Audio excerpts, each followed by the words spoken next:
This is Josh Kirby, and you are listening to Media Interactive's podcast X, Y, and Z. Now let's send it to your hosts, Caleb Pearson and Andrew Matthew. What's up, my people? What's up, guys? Welcome to podcast X, Y, and Z. Hey, guys. The world's number fun video game podcast. Episode Caleb number... Pearson and Andrew Matthew, episode number 8. Whoa, yeah, I'm It's Andrew. exciting. What's up? That is super exciting. How you doing, Caleb? I am doing very well, my friend. Had a good Thanksgiving? I had a wonderful Thanksgiving. Cool. Full of love, full of family, and full of games, Andrew. Yeah, I know. I am shoulders deep in video games. Every time I think that you're going to invest in a game, you say, I've gotten 2 more games. Do you remember when I told you that at first I was not going to do any Black Friday shopping? Yes. And then I got Assassin's Creed. and then I got Battlefront. And then I'm getting Smash Bros. And then you got Breath of the Wild. So. And then you convinced me to get Zelda. So Wow, you are just swimming. things are going well. Yeah, no, Things that's are going great. well. I love it. My personal Wells Fargo account might say otherwise. But that's what Black Friday is Things are for, going well, man. dude. Yeah. No, I'm happy with my purchases, and I'm excited to get into them, dude. And that's something I want to talk to you about as far as our holiday, what that looks like and what gaming can look like around that. But, Andrew, you finished a game. I did. Finally. About 30 minutes ago. I did, right away. And I finished it. Last week? Red Dead Redemption 2, about 5 days ago. Longest 5 days of my life waiting for you to finish that game. Seriously. How you feeling? I feel good, man. It feels good to be out of the grind. Yeah. That game is a grind. It is a grind. And so we're going to talk about it spoiler-free. Spoiler-free, no spoilers. Don't no worry. spoilers about the story. We're not going to ruin anything for you. We're just going to talk the general response and feeling about this game. Yeah. I loved it. Yeah, tell me. What did you love? Yeah. You loved it. And I'm glad I got to play it and sit on it for a few days before you played it. Yeah, I'm still trying to process everything. Yeah, which is good. And getting to actually watch you finish again, I'm like, this is dope, right? Like this seeing is my so reactions. Cool. Yeah. This is my game of the year. Yeah. Okay. Because of how big it is, because of how much it made me feel. Now, we have already talked before about moments of frustration with the game. Pacing issues, we've mentioned that. And again, no spoilers. But it makes you feel like you're doing it and dealing with it. Yeah, you're right. In a way that no other game has, even our favorite game, Witcher 3. Yeah. We have said that this it feels more immersive. Yeah, absolutely. It puts you in that world better than any other game that I can remember. Yes. You can feel for a character a lot of times, but this game makes you feel for everything. Yeah. The walk to your horse, the things. And I think that's, when we think about it, we've compared a lot to like TV shows or movies, and we think about it like when we were frustrated with the tutorial, we kind of realized like they meant it that way. It was supposed to be that frustrating, and as the as the story goes, when we got to the middle and then we told you guys and we kind of talked about it like, oh, it kind of made sense, but now at the end of it, now that we can see the whole timeline of it, it makes so much. We just said like it makes so much sense. Yeah. And it's still, if Rockstar knew it the whole time, and you're kind of like, Rockstar, right? You guys Why are kind of insane. Yeah. But at the same time, if you look at it like just a narrative, just on a timeline, from the beginning to the end, seeing where the tutorial started and how frustrating it was, and the characters where they were, and not knowing who was who. Yeah. To see it now, like, that's pretty cool. And we discovered how cinematically driven this game was. Yeah. With the camera and everything, a couple hours in or whatever. Yeah. That feeling I had of is this tutorial setting the pace and the tone for this game? Yeah. My hesitations began to vanish when I saw how cinematically driven and beautiful the game was. Yeah. That's the way I feel about the ending. That's the way I look at it as a whole now, looking back on it. And I want to compare it to something. Oh. Okay, and I want to see if you can if you can chase this idea with me. I'll chase it like Arthur on a Red Dead Redemption 2. Yep. Is your and I's Willy Wonka's Chocolate Factory. Ooh. Take me down this rabbit hole, Caleb. Here is the rabbit hole. Okay. There hasn't been a rabbit in it yet. It's a weird spot, okay? Willy Wonka and the Chocolate Factory is full of weird, crazy, cool things. Mm-hmm. But there's also... Wait, which one is that one? Is that the Johnny Depp one? Or is that how about we roll with the Johnny Depp one? We can roll with the original one if we can. It doesn't really matter. It holds up no matter the movie you choose. Okay. There are moments of craziness and action and, silliness, and it's wild and it's cool and it's beautiful, right? Yeah. That movie's crazy. Right. It's imaginative. Yeah. But there are also moments of filler. where Willy Wonka's taking him from one room to another, and it's kind of slow and it's building up to something. You don't know what exactly is going to happen. Yeah. But then it blows your mind, and then you're looking back at it. And you watch some of the kids in that film, and even in the old one too, when they're walking kind of like from room to room. That's funny because that kid is a Western kid too. So yeah, he's kind of like a cowboy. Yeah, and Mike TV, the kid, yeah. But I felt, as I look back on the Red Dead campaign, it felt like a tour through Willy Wonka's Chocolate Factory. I felt like Rockstar was saying, we're going to pace you. Yeah, I like that. We're going to let you know when to let loose, and we're going to let you know when you're going to feel claustrophobic. Yeah, you're but gonna you don't own this factory. You don't own this factory. You still have to follow us. And you don't. It is your story, but it's really not. Yeah, it's not. It's our story, and that's what it felt like. The more I sit in this analogy, dude, I'm really liking it. It sits with you, right? That is so true. So that's the way I felt about it, and it's cool that I'm out of the factory now, and I'm looking back and thinking, whoa, that room was my favorite. That room was my favorite. Cool. When that person disappeared, that was crazy. Yeah, that's cool. And this is ultimately the mystery and intrigue of this game, and I mean the development and build up to it. Yeah. And that's just what it reminds me of. Yeah, and that's a hard thing to accomplish because you think about the way that it's presented, the way that it's marketed in this world of open world games, RPGs. That's a thing that people throw out 100 times a year in different games. The idea that someone is going to hold your hand a little bit is going to make some people mad. But you think that Rockstar did that and they pulled it off is pretty impressive. Yeah. In their story to toe the line between you have complete freedom to do what you will, but also you're going to hear the story.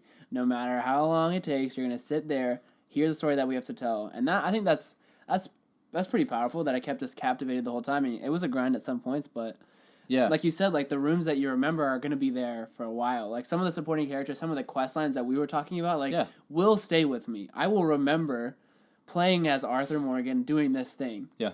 And I don't want no spoilers, but just remembering these specific storylines. And it's interesting to me, and a point that I wanted to bring up is a lot of times as, you're growing up with video games become a little bit more and more immersive. They always try to one-up the last one. And you're playing. And if you think 5, 3, however long ago you want to think about games, you think about the way that the game gives you a story and the way that it lets you control within that story. And if you think back just a little bit, you think about free roam is a lot different. It's like you have a choice to press A here, and you're sitting on your couch, you're thinking, just let me drive the car around, or let me drive this horse. So you want to walk around the city. You're like, can you just give me a game where I can do this?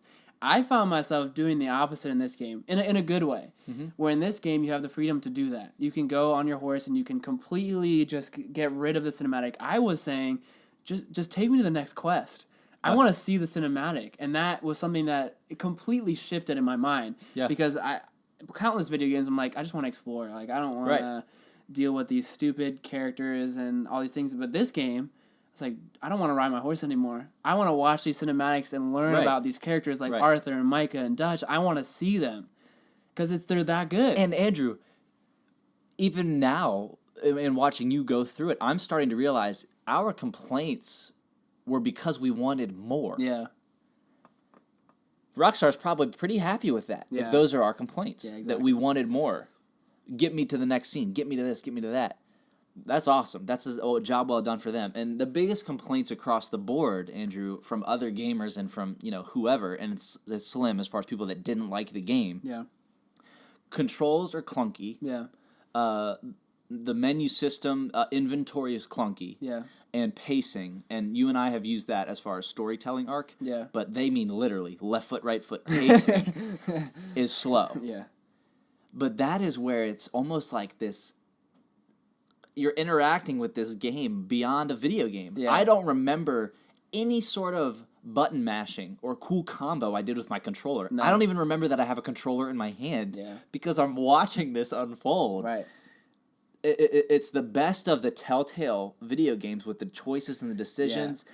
I had no problem with the combat. Right. I thought it was great and realistic. I think this is the most realistic game I've ever been in. That if I fall off my horse, I'm going to feel it like that. You feel it and I'm going to hate it. You're going to think that you broke your leg. Yeah. Josh Kirby, thanks for joining the stream. What's up? He said, love the shirt. Kirby. Love the shirt that he got.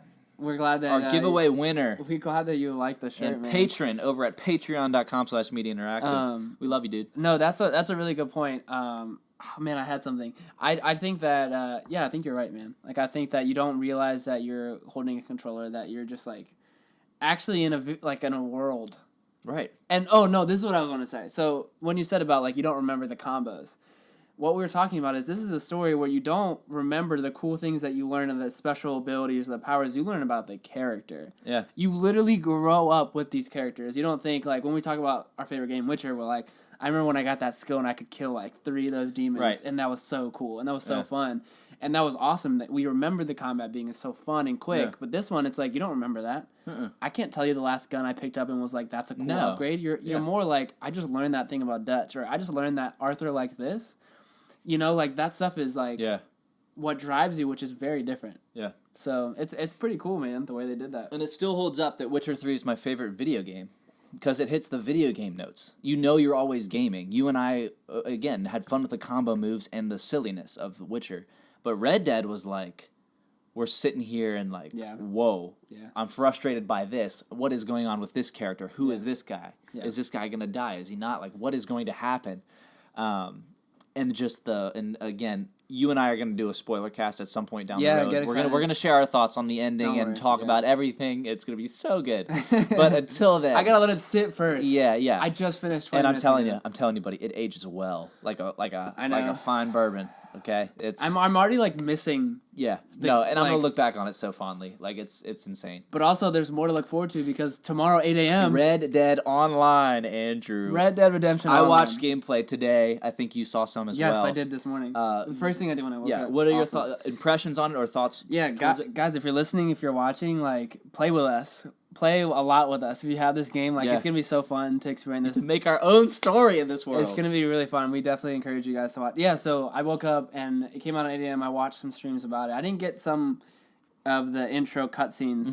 From what I saw, a little bit of it was you were escaping from prison, and there was a prison guard that was in the story of the game, which I thought was just a cool little thing. Because it just makes you feel like you're in a world. Like, oh, here we are, spin-off. And so I don't want to start controversially or anything, but I have to be honest with my listeners and with my fan community. Yeah. I didn't have the greatest time with GTA Online. And that's not to say that GTA Online was a bad game. It's not to say GTA 5 was a bad game at all. I thought it was a great game.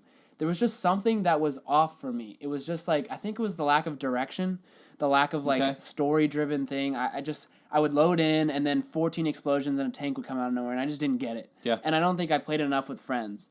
So, going into this one, I was a little nervous, but it's story-driven, man. Like, there's things to do with your friends. You make your character, and you literally have to... This is, like, the best parts of the game forever with people we love. And the campaign does a very good job of preparing you for that idea. Yeah. And where, to your point, where GTA Online, I mean, it throws you into the world. Yeah. Your character literally animated drops into the city. Yeah. You're level 1 and you're all raggedy and you got to go steal your first car, right?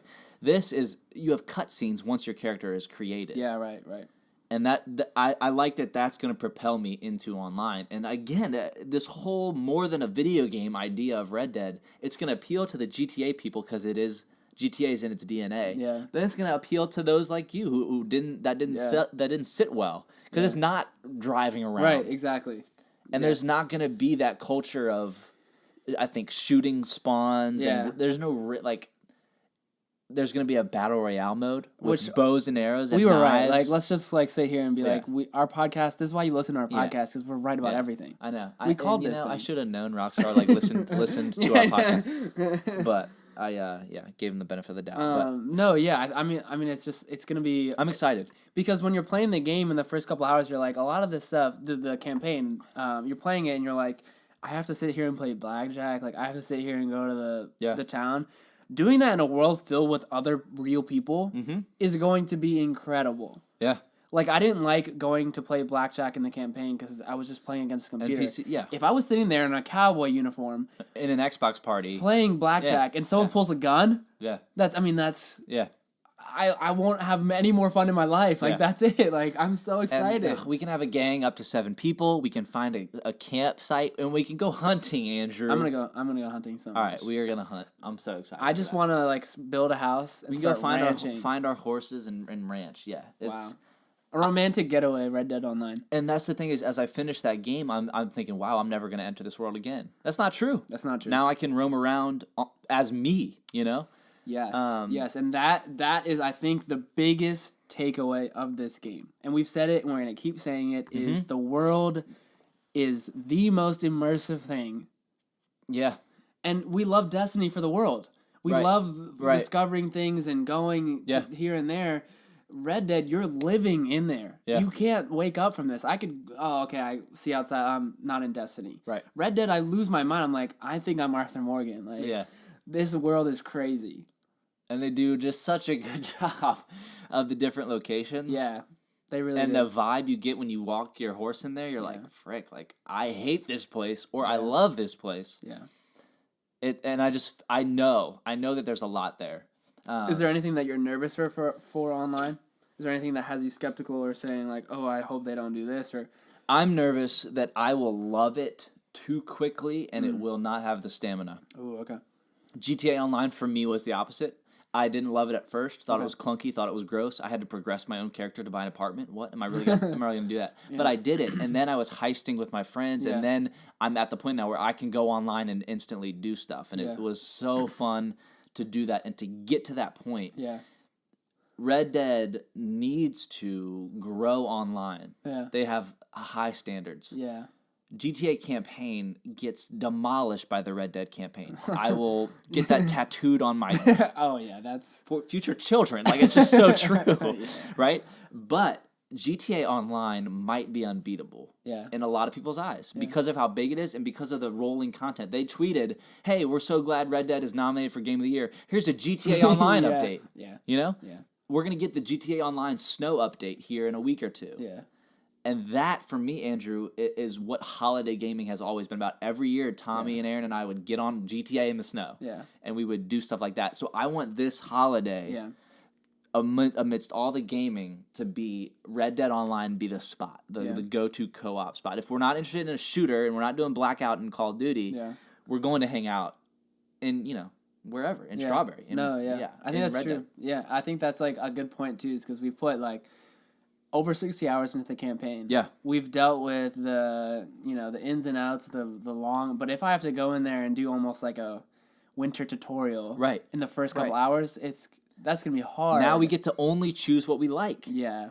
So I hope they give us the freedom to do that instead of like more things to learn. Right. But yeah, Battle Royale stuff, like cool in-game world, and it's beta. Like, it's just a beta, so we have a lot to look forward to. We're a part of the development. I think that you said some a worry, definitely, like, I hope that this doesn't like end and they're like, your character isn't gonna be there or something. Like, I hope this actually matters. Yeah. I hope this is the game. But I know with betas you have to think about what they're thinking about, developers and stuff. But it's exciting. 8 a.m. tomorrow. For those of you who've logged in, there's like some weird... So if you played the game the first 24 hours it was released, you can play it according to their data. That's what they said. There were some people who bought the Ultimate Edition that couldn't get in. It's just weird. Yeah. But as far as we know, if you played in the first 24 hours, you can play tomorrow at 8 a.m. Yeah. The first 3 days... After the 24 hours, you can play Thursday and then everyone Friday. By the time you're listening to this, you can play Red Dead You'll be able to play Red Dead If you're listening to this soon after we record, that means you definitely bought Red Dead. Like, let's get real. So you'll be able to play it. I'm excited to do that. Holiday gaming, Andrew. What do you game a lot around Christmas time with breaks and stuff? Like, what do you normally do? What are you going to do this year? See, okay, so to start with, like, what have I always done? To me, I've loved... Like, I've been the biggest person to say Christmas noobs. To me, holiday games is shooter. Yeah. Like, Get the game before Christmas. I love, like, I've always been about that culture. I've always been about playing Call of Duty games when they launched in the fall. And then when Christmas rolled around, I had so much chance to get so much XP because people sucked. Yeah. And it's always double XP weekend. It's always double XP because people drop in and they're just so bad. And so... Right. At the core of myself, it's always been a Call of Duty, Battlefield, or Halo kind of a time, like a shooter time. This holiday, I'm not sure. I think that Game Pass is continually updating. I'm interested to see what happens with deals around Battlefield, around Fallout. Fallout continues I actually to didn't get even think about that. Wrecked, which I get. Like, I understand that completely. But I think this holiday is going to be different. I mean, Red Dead Online is probably going to be... I think that we'll be playing Blackout for sure to take advantage of Christmas noobs. But the holiday game, like what we're talking about in these big open world games, I think that holiday gaming for me is a little bit changing to I want to have some more single player campaigns to play through and some cool stories and some cool characters to learn about. What about you? Yeah, flip side of that, honestly, I'm looking forward to couch co-op Mario stuff. Oh yeah, Smash Bros. So you got the Switch, so we're ready for that. Yeah, and personally and individually, solely, Assassin's Creed. Oh yeah, that's going to be my single player venture for Christmas, at least in my mind right now. Yeah. I don't really see anything else taking control of that. I'll have finished God of War by the Game Awards next week. Yeah. Game Awards, don't forget to vote. Your vote matters. Yeah, I'm excited, dude. I'm excited for that. And so what's interesting about the Game Awards, though, real quick, Andrew, is it's 90% jury, 10% audience. Interesting. So it's weighted, like our vote matters, but not as much as the outlets. So do you think that changes the idea of like God of War winning? It is in favor of God of War. Really? The jury? I promise you, yeah. Because why? The jury is full of people that have played all games. Yeah. Gamers, you're cutting the gamer base in half for God of War because it's only on PS4. No Nintendo or Xbox player is going to vote God of War as Game of the Year unless their brother has a PS4 or they're like me and they waste all their money on it. Yeah. The jury, they play all these games. They are IGN, GameSpot people. God of War wins. I'm telling you. Oh, that's good. It's a people think it's flawless. I know it's flawless. I just don't like the game genre more than Red Dead. Open world online, that's my game of the year because we already talked about that. Yeah. But I think because of that, if it was up to the audience, Red Dead would win due to people not playing God of War. Does that make sense? No, yeah, it does. It's so interesting to me because this is like I can see that. I almost see it as like the idea of like a big blockbuster movie getting more tickets sold, but then losing out to some weird third-party indie movie. Not to say that God of War is but Red Dead is like the highest-selling game in the first weekend. So that's what's just confusing to me because I'm like, I've heard that God of War is perfect and people are like, play it. Yeah. But then Red Dead comes out and it's like, no other game is ever going to touch those sales. Right. And it's like... And I don't know. It's just hard. It's interesting, but I mean, poor Spider-Man. I mean, nobody. Right, Spider-Man's getting trounced, honestly. But like Call of Duty sales are through the roof, and that's not going to win. No, you're right. You're right. And critics rave about Red Dead, but gamers, a lot of people have problems with it. You're right. You and I had problems with it, and some of the problems we encountered caused people to not play it. You're right. That's God of War. That's the everyone that played God of War loved it. Yeah. The Metacritic user review is the exact same as the professional review. It's like a 9.5 or something, 9.2 or something. Red Dead is like, critics give it a 9.5, users are like a 7 because people are upset. It is interesting to me, just briefly, that people do really love that style of game, like the Tomb Raiders, God of Wars, walk around, try to figure out it's an interesting style of game. I think it's like reminiscent of like old Zelda games. Yeah. Where you're like open world, but you're more so in a room trying to figure out that room. It's so linear. It's very linear. Yeah. Yeah. I think I've just always grown up with like shooters, so like it's a little different. No, I'm the same way. Yeah, but... No, I mean, the Game Awards would be really interesting. I think either way, like, to see that the Game of the Year edition comes out for these games, like, it's going to be so interesting. And people cater their voting. So if I vote God of War Game of the Year, I'm going to give Red Dead the other stuff. Yeah. So there's strategy involved. Yeah. Whichever one wins Game of the Year wins less awards that night. You know what I mean? Yeah.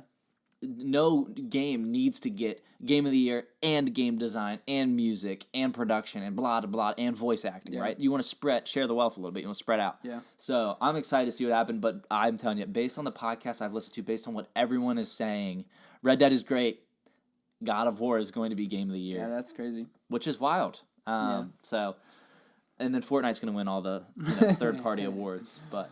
Fortnite is just going to have But yeah, no, so honestly, holiday gaming is just going to be wrapping my head around all of these games. Yeah. And you had mentioned Battlefield. Yeah. I do want to get my hands on it. I just don't know when or how. Yeah. I can ask for it for Christmas, I guess, but my mom's still pushing this whole give Santa a Christmas list thing. Freaking 22 years old, but whatever. She listens to this podcast, by the way. It's free stuff. So. Yeah, no, I think that Battlefield is not going to be fun if I just get it by myself. Yeah. I think, like... Just realizing, like, if I just, like, load up Battlefield 5 right now, and no one else is playing, like, I probably won't have fun. Yeah. It'll only be fun if, like, 13 other people are like, yo, I just got Battlefield. Like, let's play this World War II And that's what I've been pushing with our friend group, man. If we can get all behind a game, it doesn't matter how bad it is. We would have fun. Yeah. But Red Dead Online. Yeah. 8 a.m. Yep. So I'm sure we'll be able to, when we do a spoiler discussion of the campaign, we'll also talk about our online stories, I'm sure. Oh, absolutely. It'll come out for sure. Andrew, I want to finish off this podcast by looking forward a little bit. What are we most excited for in 2019? And my answer to that question is a game called Anthem. Yeah. Okay. It's coming out in February. Yeah. Amidst a busy month of Crackdown and Days Gone, I think is the Sony platform exclusive for PS4. There's a Kingdom Hearts. And Kingdom Hearts 3, right? Is that in February? That's January. Okay. I'm gonna fact check. You keep go ahead. talking. No, fact check. That's fine. But point being, it's a busy winter and spring, more so than we've seen. January before. 25th. January. There you go. Okay.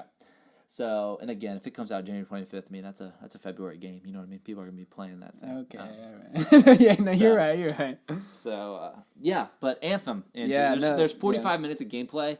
I don't know if you're aware, they put up another one, and they're doing this weekly. They did one on customization. Yeah, okay. They did. And I saw more and more piling in from the developers themselves. Yeah. This game is effectively third-person Destiny. Yeah. Meets Evolved. I don't know if you ever remember that Monster Hunter yeah. game. It was free for a little bit, so I downloaded it. I did too, yeah. Not a fun game for me. No, right. But Anthem looks cool. I'm more intrigued than I am excited. Yeah. But when I look at 2019, that has my focus. Yeah. So two things on that first. Very quickly. Yeah. The first thing is it's very interesting to me that they are streaming this game like pre-alpha. And because on that stream, at one point, the guy was like, I just found a game-ending glitch. And then at one point, he did the ult, like the superpower for that one character, and it said the writing on the game wasn't finished. It was like, you can send rockets or something. Like, the game literally said the words or something. He said, like, haha, that will never be in the game. Yeah. Can you recall a time in which a game streamed that early on with, like, that shakiness? Like, I've seen trailers and I've seen, like, footage, but the idea that they're playing through it so early, it's pretty cool to me. Yeah. I think it's really cool that it's risky. Right. Because you're showing something that is not the game, and if people don't see it and don't know that it will change, they're not going to buy. Right. But at the same time, it's very... I just think it's a cool strategy. I don't know if that's new for you or... No, it was just weird. It is new for me in a good way, I think, Andrew, because absolutely. If it is happening before release, praise the sweet Lord. Yeah. And this is what people ask for. You say, man, I wish I was behind those developers' doors. Yeah. Exactly. I wish I... That's what this is. Yeah, I thought we have no right. I mean, they're 3 months out giving us hour-long gameplays weekly. I'm going to know the game by launch, so they must be confident or humble enough to say, here's the game. I was really excited about it. I thought it was a really cool way to talk to the fans and say, like, I just found something that will end, or this isn't finished yet. And the second thing I wanted to say real quickly before we talk about thoughts is I was reading a lot of the comments, and people were saying it looks like a Destiny meets Division in a bad way. Like, it looks like Division grind, like you're just like walking around with friends trying to do missions. Okay. Now, that's just what I've seen in the comments. Now, let's talk about our thoughts. From the first time I saw Anthem, I said, that looks amazing. Yeah. I want this immediately. Yeah. Just the first trailer that they had, the immersive world, the flying, you go underwater, you go through these rings, and then two other of your friends come and they look completely different and they have different skills. I'm just like, I need this right now. Yeah. Like a drug, I just need it. Yeah. As things start to come out, I'm realizing I don't understand the story. They haven't said anything about the story, which is interesting to me. I guess they're, holding that in their pocket, but it makes me a little bit worried just because when they did the 45 minutes of gameplay, it was just this free play mode. It was just like, just roam. And it was just like, okay, that's cool. But for 45 minutes, like, why are you doing it? Almost like, where are you getting? And I get that's like a whole thing. Like, people love exploring, people love doing those things. I thought the combat looked cool. The one guy, like, his gun just wasn't really that great. But the combat looked really fun. The idea that he was, like, in the air the whole time and like, just moving around. Movement looked really fluid. It was like Titanfall, but it lasts way longer. Yeah, exactly. But I was just kind of like, why are you doing it? Yeah. Like, with Destiny, you kind of knew, like, oh, we have to go get this, or, like, we got to do this. With that, like, I don't know the story. Like, why are they there? Where are these aliens coming from? Like, what's going on? Which will be revealed. Yeah. That was just my thoughts. What about you? What do you think about the gameplay? If Anthem takes Division gameplay and combines it with Destiny's story, we have a massive problem on our hands. Yeah. Destiny 1's story was non-existent, and Division 1's gameplay, I'm sorry, it was not there for me. It was dull. It's there for, like, 3 people. And like, that's what's ironic is guess what comes out this 2019? The Division 2. And I love that no one really. I mean, people are excited for it. There's a core base. They would need to wow me in ways I can't even comprehend. And it actually comes out on my birthday. I don't even want it. Oh. It's my birthday. That's my day. Oh, wait, would that happen in the first one? Yeah. Where you got on your birthday? Yeah. It's like, it's the cycle. You know how, like, the days change, but then it comes back around? That whole, Earth. I didn't know that they released on the same day. That's pretty cool. Yeah. Yeah. Oh, wow. It must be a great game then, Andrew. Let's go buy it. No, I think Destiny came out on our birthday. But here's my main point. If they can combine Destiny gameplay with the Division 1 story idea, that game would be freaking awesome. Yeah, I agree. And I have no reason to think otherwise after seeing the gameplay. I'm excited to try it. I do think it will mean the world to do it co-op. Single player, I played a couple hours of Titanfall 2's campaign. I was like, this is lonely. Gets lonely Titanfall quick. Gets lonely. Titanfall gets lonely. Yeah. It's a good game. There's nothing wrong with it. Yeah. I could see Anthem being not fun alone, but if we're together zipping and whipping around, like, that world was Avatar-esque. Yeah. And that excited me. Yeah. And so that's what I'm looking forward to. And the media fanatic in me, the E3 hype doesn't exist this year. Mm-hmm. So I think I'm going to mostly look forward to a game release, Q1, Q2, 2019, especially with consoles being apparently, whispers until fall 2019 and beyond. Yeah. I think that's what we got. Yeah. It's so interesting because I feel like everyone is continuing on this trend of Destiny, Division, Anthem, these kind of games, and they're really fun right away, and then they get clunky, and then 3 years later they become good again. Yeah. That's what I've seen with Destiny. That's what I've seen with Division. Division didn't work, and then you realize that people were actually playing way later than they did. Yeah. But we've always liked the the space kind of idea with Destiny, and I think that Anthem does that really well in a very pretty way. It looks less fantasy than Destiny, even though there's aliens, which I thought was a cool thing that they pulled off. I almost was like, is that Earth? Right. Like, weirdly, with grass and robots, it's doable. It was like, is that Earth? Yeah. But it still felt very fantasy-esque, and I like that because I didn't really like Division walking around New York City. It was just boring for me. Yeah, no, for sure. It was just too real. So I'm excited. I thought they showed off the skills and the enemies really well. It looks like a challenging game. They had a tough time, and I'm excited for that. They had a tough time. They had a tough time. I thought the world events seemed very entertaining. It wasn't just go fetch this and then go home. It wasn't like a Fallout 76 quest. It was activate this and then defend this and then go fly through these things. The movement is they really got something there with the movement. So. I think the streams are coming out weekly. You guys should check out Anthem's Twitter, and we'll update you as the stuff comes out because I think they're doing stuff regularly, which is exciting. And I love the way they're doing it, and I love that they're doing it. Yeah, exactly. Because Cyberpunk 2077. Ooh. Nobody knows when that's coming out. So Project Red. I can't be be excited for it this year because it might not be this year. Yeah. I can't say I'm excited for the PS5 this year because it might not be this year. Dude. Anthem, Kingdom Hearts. I mean, Crackdown 3 I have issues with. It's gonna be on Game Pass. Yeah. Dude, Cyberpunk is gonna make me nervous because that's like The Witcher's successor. I'm nervous, and we actually haven't even touched on our thoughts on Cyberpunk because we're Witcher 3 fanboys, and we watched the hour-long thing. Was that before we ever podcast? That was way before we podcasted. Yeah, guys, you didn't hear? Wow, go watch the Cyberpunk footage. Yeah, I think it's the E3 footage, right? They did the full hour at E3. I think it came out after. Or you're right. It was after E3. I think it was after. It was. I think you're right because they just released it out of nowhere. Just online. Yeah. No, if that came out in 2019, I'd be so nervous. I think I would lose sleep. See, you guys think, oh, Andrew, you're being dramatic. Like Witcher 3, and we've hinted at that, but we probably need to post something about our Witcher 3 stuff. It's just like it's a big part of our life, Andrew. It was such a gaming experience for us. Like it combines the best parts of gaming and. CD Projekt Red, if you're listening, you're never gonna listen, but you're amazing for that. Like you've handled it perfectly. But now this new game comes and you're trying to do something different and better and over the top, and it's just like at this point everyone's just trying to one up each other. Like I like The Witcher because they weren't trying to one up anyone. They were just saying like we've got a good game. Cyberpunk, they're trying to flex that a little bit. They're like, look how big this is. Everything, there's no loading, blah blah blah. This huge game, like. I'm nervous. When an underdog comes out of nowhere and makes Witcher Wild Hunt and then has everyone's attention, as with great power comes great responsibility. Great responsibility. So I am nervous, and again, like, that whole vibe doesn't sit well with me. Like, I lean more Witcher fantasy Lord of the Rings than I do... What would it even be? Steampunk. It's like... Robot dystopia, steampunk, Daft Punk, like... that is what it reminds me of. So we'll see.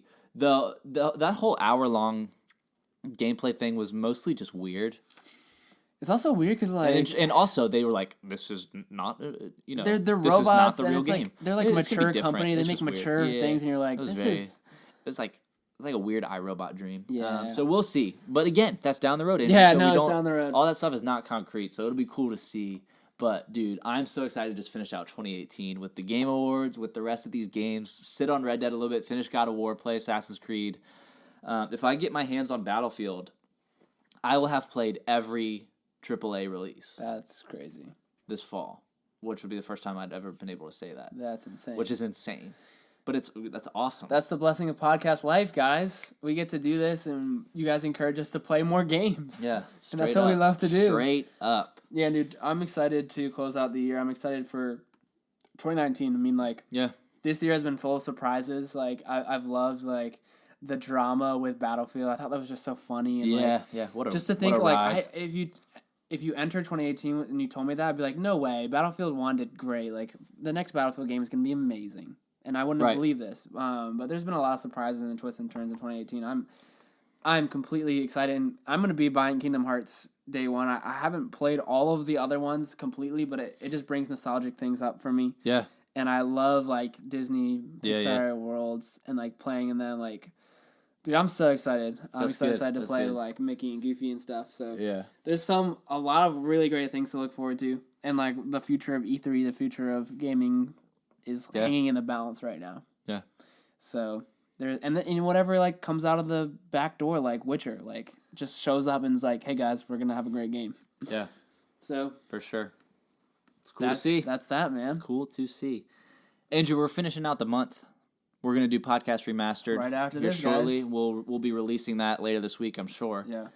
Next week, Andrew, we have a guest. Oh, yeah, man. Podcast XYZ has a guest. Write it down, guys. Dear old friend of ours. Mark the date. Former teacher and best bud, Jason Uri. Jason Uri will be on this show. By. Well, he's going to be here talking to us. Our first ever guest. And we haven't figured out the logistics of the room, but he'll be like... You'll be like... Yonder. You'll be here. He'll be front and center in the mic.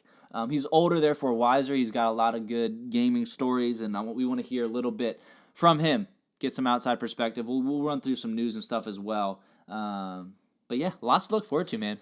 It's exciting. Guys, get excited. We'll do another T-shirt giveaway next month, and we'll do a bunch of streams and stuff. And with Reddit Online and stuff coming out. Yeah, and with Caleb, all these games we got. I got some stuff. I'm playing older games now, like Assassin's Creed's not old, but it's been out. Yeah. Breath of the Wild's old, but I also have Smash coming end of next week, so I'll have that out too, and we'll share our thoughts on that. But yeah, thanks so much for listening, dudes. Feel free to reach out to us on social media. Yes, please do. Hit us up on Xbox. Also, shout out to a buddy, Derek Lyons. He is the man on YouTube and Instagram. He does a really good job talking about some of this stuff as well. We would love for you to check out our homepage, patreon.com/mediainteractive. Everything we do is posted there, as well as just subscribe to our YouTube. That helps a bunch. Everything we do will go there as well. We'll hopefully be like live tweeting the Game Awards and talking through some stuff. Please tune into our social media. Let us know what you guys think. Yep. And coming up next week. Yeah, get excited, guys. Get excited. Much love. Much love. Don't you guys repeat what I say? Bears beats Battlestar Galactica. Keep on game.